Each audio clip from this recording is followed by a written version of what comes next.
अवधूत चिंतन श्री गुरुदेव दत्त श्री स्वामी समर्थ जय जय स्वामी समर्थ सखी सोबती या माझ्या यूट्यूब चॅनलमध्ये तुमचं मनापासून स्वागत। नुकताच श्री स्वामी समर्थांचा प्रकट दिन होऊन गेला आणि आपण तो खूप मोठ्या आणि उत्साहात साजरा केला। येत्या 6 मेला म्हणजे सोमवारी श्री स्वामी समर्थांची पुण्यतिथी आहे। तर या पुण्यतिथीनिमित्त आपल्याला काही सेवा करायच्या आहेत। जे स्वामी भक्त आहेत ते 21 दिवसाची, 11 दिवसाची किंवा 7 दिवसाची सुद्धा सेवा करत असतात। बघा, असे काही स्वामी भक्त आहेत की ज्यांना वेळेअभावी श्री स्वामी समर्थांचे गुरुचरित्र पारायण करता येत नाही। तर अशा लोकांनी 7 दिवसाची रोज 5 मिनिटे श्री स्वामी समर्थांची प्रभावी सेवा करायची आहे। तर या 7 दिवसामध्ये कोणती प्रभावी सेवा करायची हे पाहण्याआधी तुम्हीही स्वामी समर्थांचे भक्त असाल आणि स्वामींना मानत असाल तर तुम्ही या चॅनलला सबस्क्राईब करा आणि कमेंटमध्ये श्री स्वामी समर्थ लिहायला विसरू नका। स्वामींच्या कृपेने तुमच्या सर्व इच्छा आणि मनोकामना पूर्ण व्हाव्यात ही स्वामीचरणी प्रार्थना करते। तर ही सेवा आपण सकाळी करू शकतो, संध्याकाळी करू शकतो, जेव्हा आपल्याला वेळ असेल तेव्हा ही सेवा करायची आहे। परंतु 12 ते 12:30 या काळामध्ये ही सेवा करायची नाही, कारण हा काळ दत्त महाराजांच्या भिक्षेचा काळ असतो। तुम्ही जी काही सेवा कराल ती पूर्ण श्रद्धेने आणि मनापासून करायची आहे। तर आपल्याला ही सेवा आपल्या देवघरासमोर आसनावर बसून करायची आहे। अगदी 5 मिनिटेच ही सेवा तुम्हाला करायची आहे। परंतु तुम्ही जी काही सेवा कराल ती पूर्ण श्रद्धेने करायची आहे, तरच त्याचे फळ तुम्हाला मिळेल। बघा, या सेवेमुळे तुमच्या घरामध्ये जी काही संकटे आहेत, ज्या अडचणी आहेत, ज्या आर्थिक समस्या आहेत त्या नक्कीच कमी होण्यास मदत होईल। घरामधील वास्तुदोष, करणी बाधा कमी होऊन घरामध्ये सुख आणि समृद्धी येईल। या 5 मिनिटाच्या सेवेमध्ये आपल्याला 2 सेवा करायच्या आहेत। तुम्हाला शक्य असल्यास तुम्ही दोन्हीही सेवा करायच्या आहेत।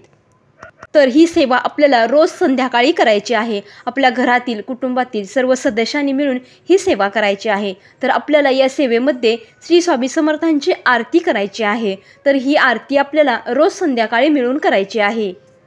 तुम्ही 7 दिवस न चुकता ही आरती करायची आहे। तर ही आरती तुम्ही सकाळी करू शकता किंवा संध्याकाळी करू शकता किंवा दोन्हीही वेळेस केली तरी सुद्धा चालू शकेल। तर ही आरती सुरू करण्याआधी तुम्हाला श्री स्वामी समर्थांना शुद्ध तुपाचा दिवा लावायचा आहे। त्याचप्रमाणे तुम्ही श्री स्वामी समर्थांना नैवेद्य अर्पण करायचा आहे। रोज पुरणपोळी करावी असे काहीही नाही, तुम्ही कोणत्याही प्रकारचा नैवेद्य दाखवू शकता। बघा, तुम्ही रोजच्या जेवणामध्ये जे काही साधं बनवाल ते सुद्धा नैवेद्य म्हणून दाखवलं तरी पण श्री स्वामी समर्थ तुमचा हा नैवेद्य स्वीकारतील।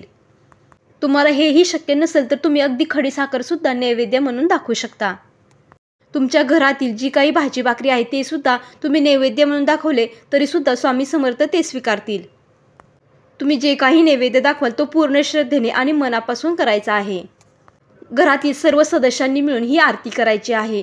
आरती करून झाल्यानंतर आपल्या मनामध्ये ज्या काही इच्छा आहेत, ज्या मनोकामना आहेत त्या पूर्ण करण्यासाठी श्री स्वामी समर्थांना बोलून दाखवायच्या आहेत। आपली ही इच्छा अगदी तळमळीने मनापासून सांगायची आहे।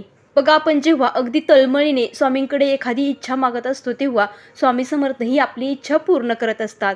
तुम्हाला रोज न चुकता ही आपली मनातील इच्छा बोलून दाखवायची आहे। 30 एप्रिल ते 6 मे या काळामध्ये रोज संध्याकाळी आपल्याला श्री स्वामी समर्थांना आपल्या मनातील जी काही इच्छा आहे, जी मनोकामना आहे ती बोलून दाखवायची आहे। त्यानंतर आपल्याला दुसरी प्रभावी सेवा करायची आहे। श्री स्वामी समर्थांचे गुरुचरित्र पारायण हे सर्वांनाच माहीत आहे। बरेच जण श्री स्वामी समर्थांचे गुरुचरित्र पारायणही करत असतात। बघा, बरेच स्वामी भक्त हे गुरुचरित्राचे पारायण करत असतात, परंतु काही स्वामी भक्त असे आहेत की त्यांना वेळेअभावी किंवा कामामुळे श्री स्वामी समर्थांचे पारायण करणे शक्य नसते। तर अशा स्वामी भक्तांनी एक श्लोकी श्री स्वामी समर्थांचे गुरुचरित्र पारायण करायचे आहे। तुम्हाला पठण करणे शक्य नसेल तर तुम्ही श्रवण सुद्धा करू शकता। हे एक श्लोकी श्री स्वामी समर्थांचे पारायण अगदी सोपे आहे। बघा, असे काही स्वामी भक्त आहेत की ज्यांना गुरुचरित्राचे पारायण करायचे आहे, परंतु काही कारणामुळे किंवा वेळेअभावी त्यांना हे करणे शक्य नाही। तर अशा स्वामी भक्तांनी एक श्लोकी गुरुचरित्र पारायण करायचे आहे। तुम्हाला हा श्लोक रोज संध्याकाळी न चुकता मोठ्या श्रद्धेने म्हणायचा आहे। जेवढे फळ गुरुचरित्र पारायण केल्याने मिळते तेवढेच फळ या एक श्लोकी गुरुचरित्र पारायणाने मिळत असते। त्यामुळे या एक श्लोकी गुरुचरित्र पारायणाला खूप महत्त्व आहे। ज्यांना गुरुचरित्र पारायण करणे शक्य नाही अशा लोकांनी निदान एकश्लोकी गुरुचरित्र पारायण हे जरूर करावे।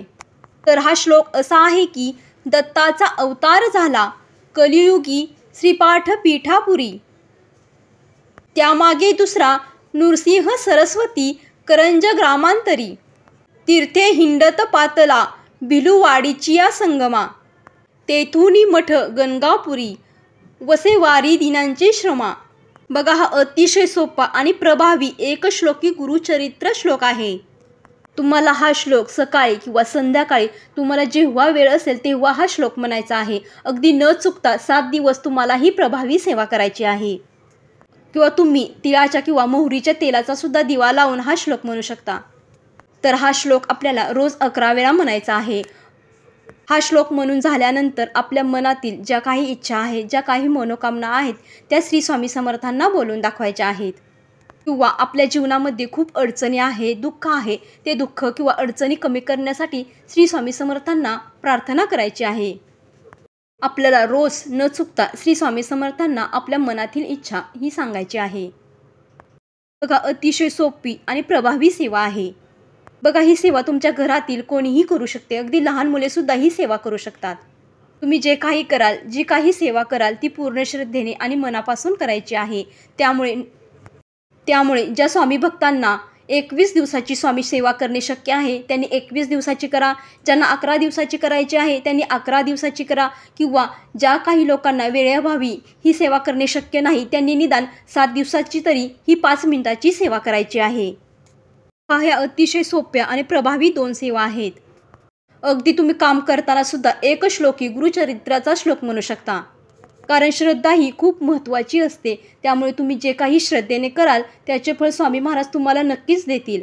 त्यामुळे येत्या 30 एप्रिल ते 6 मे या काळामध्ये ही सेवा करायला विसरू नका। ही सांगितलेली माहिती तुम्हाला आवडली असेल तर व्हिडिओला लाईक करा, शेअर करा आणि चॅनलला सबस्क्राईब करा। धन्यवाद। श्री स्वामी समर्थ। जय जय स्वामी समर्थ।